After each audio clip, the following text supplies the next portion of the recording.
I call Ruth Maguire to be followed by Alec Rowley. Ms Maguire, please. Thank you, Presiding Officer. Dignity, fairness and respect are important words. They're important principles. We've used them a lot and should make no apology for that. Keeping these important principles central to everything we do is essential to avoid the mistakes of the previous system, which, despite the experience of a lucky, or some might say privileged few, is a system which has caused harm, stress and worse to countless vulnerable individuals, and was described by the UN as a grave and systematic violation of human rights for those with disabilities. Now, Presiding Officer, I'm very clear that if even one person suffered the indignity described by the scores of people that the Social Security Committee heard from, by the scores of folk that come through our constituency offices, that would simply not be good enough, and that system would have to end. Dignity, fairness and respect are important.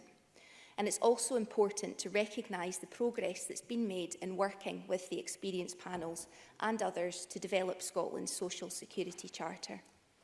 The historic Social Security Bill established the first UK social security system based on the principle that social security is a human right. At the time, it was really heartening to note the unequivocal support from across the Parliament and from external stakeholders alike for the broad principles and aims that underpinned the Act and the creation of our Scottish Social Security Agency. By working in partnership with the people of Scotland, by listening to, by valuing and acting on the expertise and experience of people who use the benefit system, our SNP Scottish Government are demonstrating a commitment to turn those principles into reality.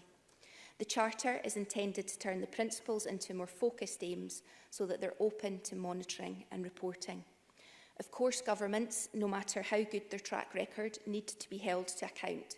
A publicly accessible charter communicating in clear terms what people are entitled to expect from our Scottish social security system helps do that.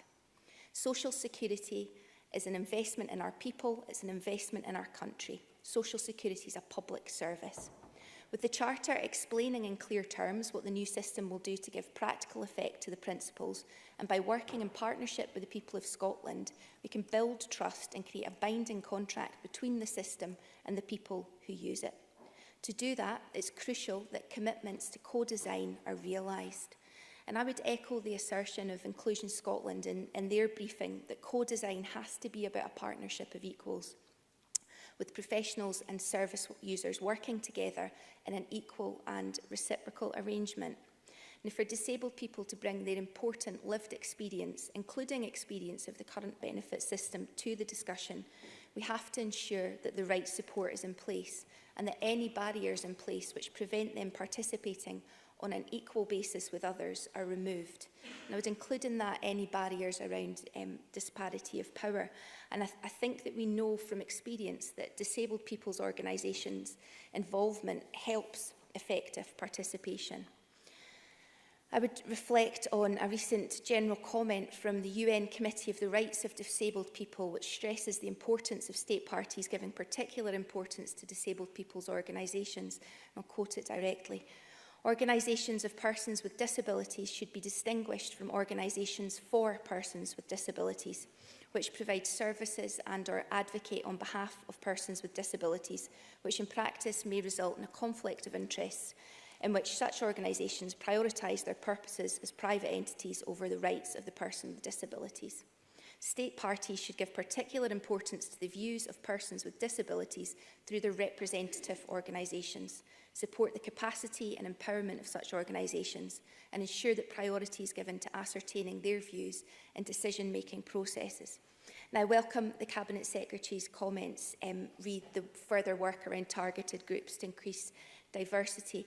Another issue that was raised by Inclusion Scotland, though, was around whether the core group is sufficiently representative of different types of impairment, particularly learning disabled people or people with other cognitive impairments, such as autism, to ensure that the Charter reflects their needs. Now, I accept and recognise that with a small group of around 30, there will be challenges around publishing details of particular protected characteristics.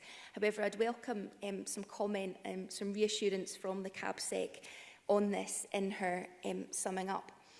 Presiding Officer, in conclusion, I think that it's clear that the Scottish Government are going way beyond warm words when it comes to putting dignity, respect and fairness at the heart of our social security system.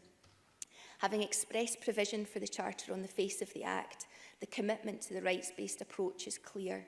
The Charter gives practical effect to the important social security principles and evidences that the SNP Government will treat people with dignity and respect.